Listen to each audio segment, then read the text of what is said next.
Have you ever found yourself diving into a company's financial statements, only to be met with a sea of numbers that seem to blend together? It can be overwhelming, right? But what if I told you there's a way to break it all down into digestible pieces? That's where segment reporting comes into play. It's like having a map that guides you through the labyrinth of a business's financial landscape, giving you insights that are not just informative, but essential for making sound investment decisions. So, what exactly is segment reporting? In simple terms, it's the practice of dividing a company's financial results into smaller, more manageable segments. Think of it as slicing a pie into pieces so you can see exactly how much of each flavor you're getting.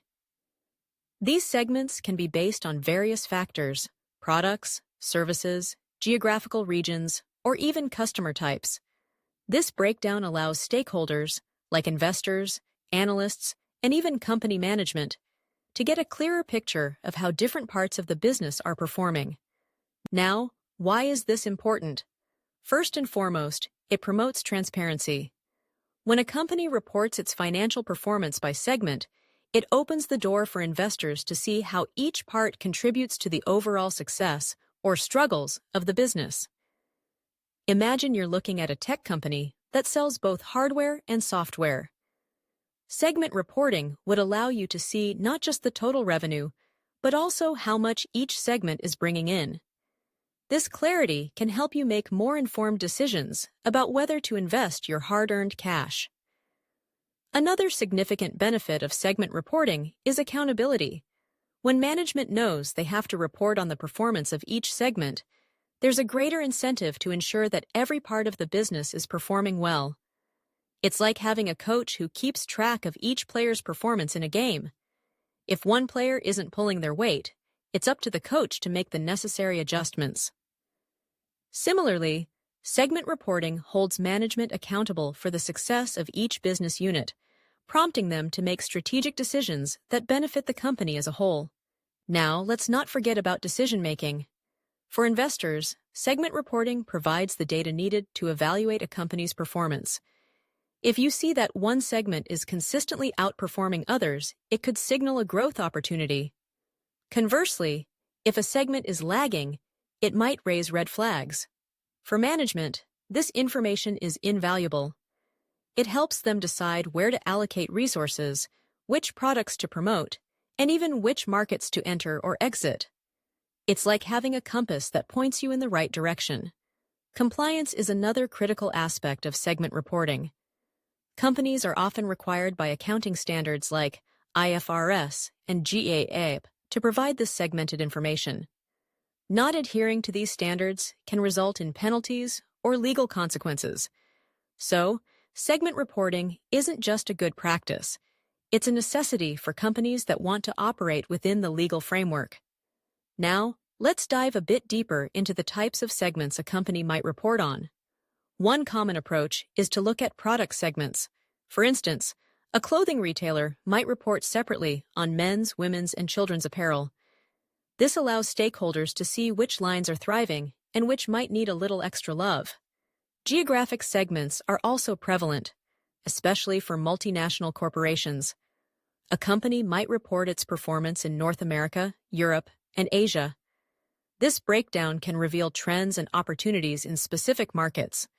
For example, if sales are soaring in Asia but lagging in Europe, it could prompt management to shift their marketing strategy or invest more resources in Asia. Then there are business unit segments. Think of a conglomerate with diverse interests: automotive, energy, healthcare. Reporting on each unit allows for a clear view of where the company is excelling and where it might be struggling. It's like having a report card for each part of the business. Customer segments can also be insightful. A bank, for example, might report separately on retail customers, small businesses, and large corporations. Understanding how each customer group is performing can help tailor services and marketing strategies to better meet their needs. And let's not overlook distribution channels. Companies that sell through various avenues, like retail, online, and direct-to-consumer, can benefit from segment reporting that highlights which channels are most effective. This can inform decisions about where to focus marketing efforts or how to allocate inventory. The segment reporting process itself is quite systematic. First, a company needs to determine its reporting segments based on how it operates and how management makes decisions. This is crucial because the segments should reflect the company's internal structure. Once the segments are defined, the next step is data collection. This includes not just financial metrics like revenue and expenses, but also non-financial data such as market share and customer demographics. Allocating expenses can be tricky, especially if certain costs are shared across segments. It's essential to have a reasonable and consistent method for doing this to ensure accuracy. After collecting the data, the analysis phase begins. Companies will look for trends, identify areas for improvement, and compare the performance of different segments. Finally, the segment report is prepared, summarizing each segment's financial performance and any relevant non-financial information. Now, let's talk about the benefits of segment reporting for different stakeholders. For investors, it's a treasure trove of information. They can assess a company's performance across its segments, identify strengths and weaknesses, and make informed investment decisions. It's like having a detailed playbook that reveals the strategies and weaknesses of a team. For management, segment reporting is a powerful tool for evaluating performance and making strategic decisions. It helps identify where to invest, where to cut back, and how to position the company for growth. It's a roadmap for navigating the complex landscape of business operations. Regulators also benefit from segment reporting. It provides them with the transparency needed to monitor companies' financial health and compliance. By having a clear view of how different segments perform, regulators can identify potential risks and enforce compliance with accounting standards. However, segment reporting isn't without its challenges. One major hurdle is data collection.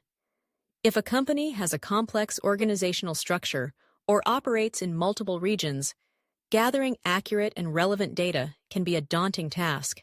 Inconsistencies in data collection can lead to inaccuracies that compromise the effectiveness of segment reporting. Allocating shared expenses across different segments can also be a tricky business. If costs aren't allocated correctly, it can distort the performance of each segment, making it challenging to assess their financial health accurately. Additionally, significant changes in business operations, like mergers or acquisitions, can affect how segments are defined and reported, leading to inconsistencies over time. Standardization is another challenge. Maintaining consistency in segment reporting across different periods and segments can be tough, especially if different standards are used. This inconsistency can make it difficult for stakeholders to compare performance or track changes over time. Inter-segment transactions can complicate matters as well. Transactions between different segments can be complex, especially when transfer pricing is involved. Accurately reflecting each segment's financial performance may require additional disclosures to provide context. And let's not forget about materiality. Determining what is material for each segment can be a challenging process. If significant items are not adequately disclosed, it can lead to incomplete or misleading segment reporting. Now, let's look at some real-world examples of companies that effectively use segment reporting. Take Apple, for instance. They report their segment information under two main categories: products and services. This allows investors to see how the iPhone, Mac, and iPad are performing alongside their services like the App Store and Apple Music. It gives a clear picture of where the company's strengths lie. Johnson & Johnson takes a similar approach, segmenting its financial information into pharmaceuticals, consumer, and medical devices. This way, stakeholders can see how each area contributes to the company's overall success. General Electric reports its information in 4 categories: power, renewable energy, aviation, and healthcare. Each segment has its unique performance metrics, giving a comprehensive view of how the company is performing across different industries. Procter & Gamble does something similar, breaking down its financials into beauty, grooming, and healthcare. This segmentation helps them understand which products are thriving and which might need more attention. To ensure effective segment reporting, companies should follow some best practices. First, they need to clearly define their segments based on the nature of their business. This clarity ensures that the segments are relevant and meaningful to investors. Using consistent and reliable data is crucial. Companies should establish precise data collection and analysis procedures to ensure accuracy. Detailed disclosures about each segment are also essential. Investors should have access to comprehensive information about the products and services within each segment, as well as their financial performance.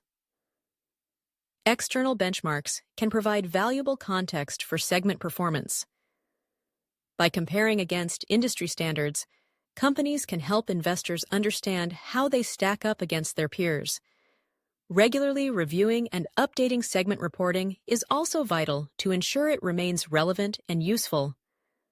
Looking ahead, the future of segment reporting is likely to be shaped by several trends. There's an increasing focus on non-financial metrics, such as customer satisfaction and sustainability. Companies may start incorporating these metrics into their segment reporting to provide a more holistic view of their performance. Technology will also play a significant role. Companies may increasingly use artificial intelligence and data analytics to improve the accuracy and reliability of their segment reporting. It could lead to more insightful analyses and clearer visualizations for investors. We can't ignore the growing importance of ESG metrics, environmental, social, and governance factors. Investors are becoming more interested in how companies perform in these areas, and segment reporting may evolve to include these metrics, providing a more comprehensive view of corporate responsibility. Harmonization of reporting standards is another trend to watch. As the need for consistency grows, there may be efforts to standardize segment reporting metrics across industries, making it easier for investors to compare companies. Finally, we can expect enhanced disclosure requirements from regulators. Companies will likely face increased scrutiny to ensure they provide transparent and comprehensive disclosures about their segment performance. In conclusion, segment reporting is not just a technical requirement. It's a critical tool for transparency, accountability, and informed decision-making. By breaking down financial performance into segments, companies provide stakeholders with the insights they need to understand their operations. It's about more than just numbers. It's about telling the story of a business and allowing investors to see the full picture. So the next time you're looking at a company's financial statements, remember the power of segment reporting. It's your key to unlocking the insights that can guide your investment decisions.